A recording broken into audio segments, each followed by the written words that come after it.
one reconciliation package wasn't enough, Jake. He's ready to do up to 2 more.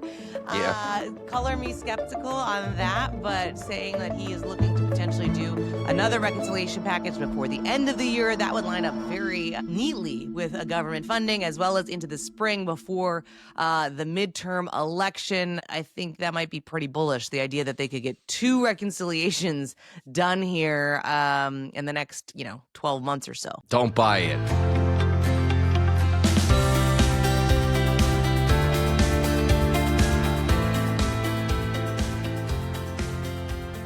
Good morning, I'm Anna Palmer. And I'm Jake Sherman. And welcome to the Daily Punch, brought to you by Punchbowl News. It's Monday, July 7th, 2025. Let's get into the mix. Here are your top Washington headlines of the day. Number 1, the latest in Texas and how Washington is reacting. Number 2, what's on the docket post-reconciliation. And number 3, we've got the latest from the canvass. The vast majority of congressional staffers tell us that Medicaid and SNAP cuts will hurt Republicans. All right, Jake, happy Monday morning. Before we get into all of that, we had some news over the weekend about not only how we're doing this podcast, which we hope you all love on video, but we are making a much bigger investment into video starting right after Labor Day with a new show called Flyout Day. Yes, we are. I didn't know you were kicking it over to me so soon. We believe firmly, and I mean, it's the core of what we do. We are here to serve the community that is most engaged with legislative politics. And I also firmly believe, and I don't want to speak for you, but I know you believe this as well. I'm trying to put this delicately, Anna, that community is underserved. that community is underserved. Or maybe perhaps even more acutely or more specifically not served well. Flyout Day is going to take 2 things that I think we're particularly good at, which is conversations with members of Congress and people involved in the legislative process. And we're going to bring these people to our townhouse for Flyout Day, the former Punchbowl News World Headquarters, which is now also still part of the Punchbowl News empire. The empire, I like that. Very small empire. And also bring in reporters who cover Congress and not people who come to Capitol Hill basically for the State of the Union and then don't show up again until the next State of the Union. Those aren't the people we're going to have on Flyout Day. We're going to have people who are on Capitol Hill with regularity and love Congress, not reporters who are covering Congress between presidential campaigns. Not that there's anything wrong with presidential campaigns, but we want people who love Congress and love covering Congress. So it'll be a modern show. It'll be a clean show. It'll be a news show. It will be a newsy show, and it will be on YouTube where like hundreds of billions of zillions and trillions of people are getting their content every day. What did I miss, Anna? Yeah, no, so Flyout Day, for all the insiders, they know, but it's that Thursday where members can already smell the jet fumes and they are trying to get out of town. And so for us, before they leave town, they stop at the Punchbowl News Townhouse. And we're going to have those kinds of conversations. We're really excited about it. We think that we have something to offer here that is different than what's currently in the marketplace. Look forward to your feedback. Again, we'll be on YouTube, but also on our platforms and also wherever you stream your shows. If you listen to the podcast, you'll also be able to hear the audio of it as well. All right, with that, let's get into the number 1 story over the weekend. Man, there was this horrific tragedy in Texas, and it continues to unfold. The death toll is now more than 80, including 28 children. Dozens of people are still missing. Trump has issued a disaster declaration for Kerr County, located in the hill country northwest of San Antonio. The U.S. Coast Guard helicopters have been sent to the region, as well as planes capable of finding missing persons. This is just absolutely tragic. Jake, a massive weather moment happened very fast, caught a lot of the community unaware, and like a lot of things, when something really tragic happens that has massive consequences, Congress is also impacted. Yeah, August Pfluger, who represents Texas, his daughters were at Camp Mystic, this camp that was hit very hard and lost a number of people, very terrible, as was Buddy Carter's granddaughters. Chip Roy represents the district, and Mike Johnson, we had to cut this part from the newsletter, but I'll say it here. Mike Johnson was on Fox News Sunday, Sunday, and said they'll be dealing with funding requests as they come in, and I have to imagine there will be a request for this in short order. It's always a little bit tricky to discuss this, not for any other reason besides you don't really know the depth of the problem, the depth of the disaster right after the incident. But this is something that I have to imagine Congress is going to have to be involved with. Well, certainly, and President Donald Trump is expected to travel there. And we've got some news here in the newsletter that Senate Minority Leader Chuck Schumer, a lot of questions about cuts that were made earlier this year and the impact that it had on the National Weather Service and the ability to get out information about the devastating impact that this storm could have. And so you're going to have Congress also not only taking on a funding role here, but it also looks like they will also take on an oversight role to some degree as well. Yeah. And again, the House is out this week. So Texas is a big delegation. And so a lot of people are impacted. And this is a huge part of the state. Central Texas, again, represented by Chip Roy, who represents kind of the San Antonio to Austin area. By the way, a big growing part of the state of Texas. Mm-hmm. So there'll be more on this when the House gets back next week. And we'll also presumably know more about just the horrifying amount of damage to the region. All right, Jake, the number 2 story of the morning. We have been focused for months on reconciliation. That is now in the rearview mirror, but it doesn't mean that we're going to be taking the summer off.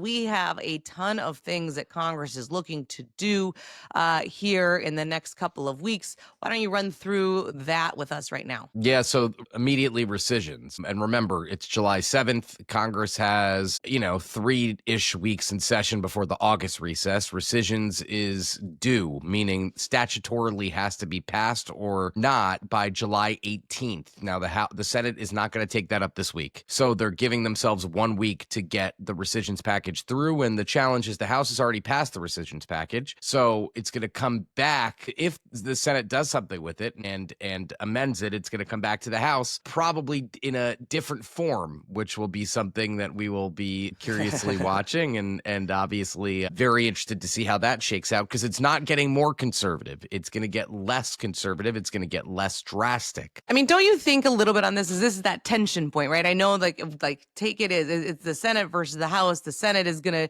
again, jam the House on something. And I mean, you made a really good point, though, if they even take it up, because there's a lot of skeptics if the Senate can even get the 50 votes, right? Yeah, I mean, Andrew notes this in the morning, in the AM edition, rather. Susan Collins, chair of the Senate Appropriations Committee, a critic of the clawbacks, including PEPFAR, Mitch McConnell, Lisa Murkowski, and Mike Rounds have problems with public broadcasting cuts. We have a couple ads in the newsletter this morning about those cuts to PBS, which is critical in rural America and in all parts of America. People like PBS. So I don't know how they're going to deal with this. I just know if they deal with it next week and it gets back to the House in a different form, that's going to be difficult for the House to pass. I mean, by the way, this is not a big rescissions package. This is $9 billion. I mean, we're not talking about a huge cut here. We're talking about a very modest trim to the federal coffers. So, I mean, if the Senate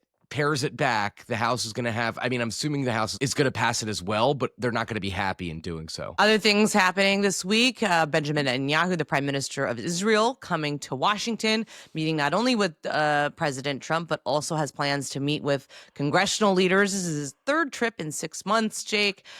We also have the Trump tariffs that everybody should be paying attention here. Remember, the July 9th deadline is what the president himself set as the deadline for getting all of these deals done. They are not all going to get done in 2 days, right? Yeah, no, I mean, I am not the expert in tariffs, but the markets are going to go up and down based on this. And Trump has at times said, yes, we're going to get deals, or no, we're going to get letters, or we're also going to get, the deal is going to be what I say it's going to be. So it's kind of all over the place, but that is also coming this week, and that will shake markets, and people on the Hill will have a lot of opinions about it. And the last but not least, government funding. We need to tee this up because this is going to be something we spend a lot of time on this podcast talking about. Obviously, this is the next big congressional fight here. We've just gotten through reconciliation.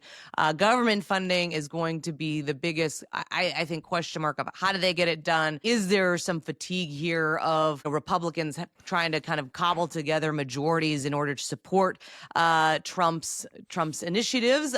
What is the need for Democrats to support it? If you remember the last time you had Democrats in the House bailing out Republicans when they couldn't get government funding here, this is going to be a big issue. Yeah. Listen, Chuck Schumer got a lot of flack last time around for helping Republicans fund the government. Government funding needs 60 votes. There are 85 days until the funding deadline. That's September 30th. That's a big deadline for Congress. Between Trump's desires, the rescissions cuts, the reconciliation package, I can't imagine Democrats being in a mood to be cooperative, period. So I think this is going to be it's obviously a huge deadline. It's going to be a very big inflection point. We'll see how it works. And one last thing that is definitely worth watching, the speaker on Fox News Sunday over the weekend talking about, one reconciliation package wasn't enough, Jake. Right, He's ready to do up to 2 more. Yeah. Color me skeptical on that, but saying that he is looking to potentially do another reconciliation package before the end of the year. That would line up very neatly with a government funding, as well as into the spring before the midterm election. I think that might be pretty bullish, the idea that they could get 2 reconciliations done here in the next 12 months or so.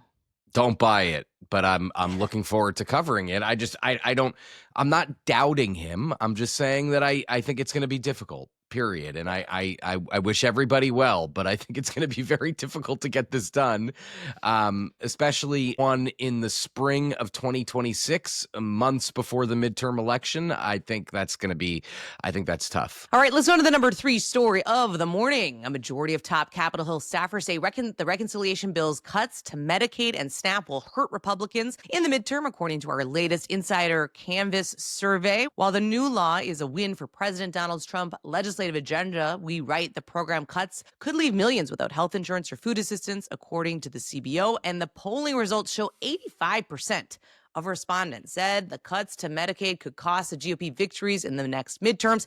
That includes 73% of Republican staffers. That is quite a stunning number, I think. Yeah, difficult number to contend with if you are a Republican, especially the 73% of Republican staffers say it's gonna hurt them. Listen, Republicans' theory is that people believe in work requirements and they don't think that voters will turn against them. Now, as we noted several weeks ago, and other outlets have since done these stories, it's all about framing now. It's all about framing. It's all about figuring out how you're going to position this bill going into the midterm elections. And quite frankly, the thing they could run on, if you're a Republican and you're talking to middle of the road voters, not your base voters, you could run on cutting taxes or keeping tax rates low. But the rest of it is going to be more difficult for some to sell. And there's going to be a lot of armchair quarterbacking here, right? If you look back, if you think about Biden, right? When President Biden and the IRA and how much griping was there among Democrats that the Biden administration wasn't out there selling what they saw as this massive, ability and government and where was the cabinet? We'll see if the Trump administration has a better way of handling this kind of a legislation and the ability to sell it, because that to me is going to be one of the key issues here. What does the Trump administration do? Are they able to get coverage? Because I think the Biden administration, they would say, hey, if you go back, we sent our cabinet secretaries out there. They were doing things, but nobody was paying attention. So we'll have to see if they're better, if the president is better at selling this than the Biden administration was. And remember, Trump isn't on the ballot. Right? It's a midterm election, different turnout model. All right, we're going to leave it there. Thanks so much for listening. We appreciate it. If you like the Daily Punch, share it on social media, tell your friends. It's the best way for folks to find out about us. And please subscribe to our YouTube page as we grow this video project of ours. As always, you can go deeper on all these issues and more by signing up for our free morning newsletter at punchbowl.news. Have a great day and stay safe, everybody.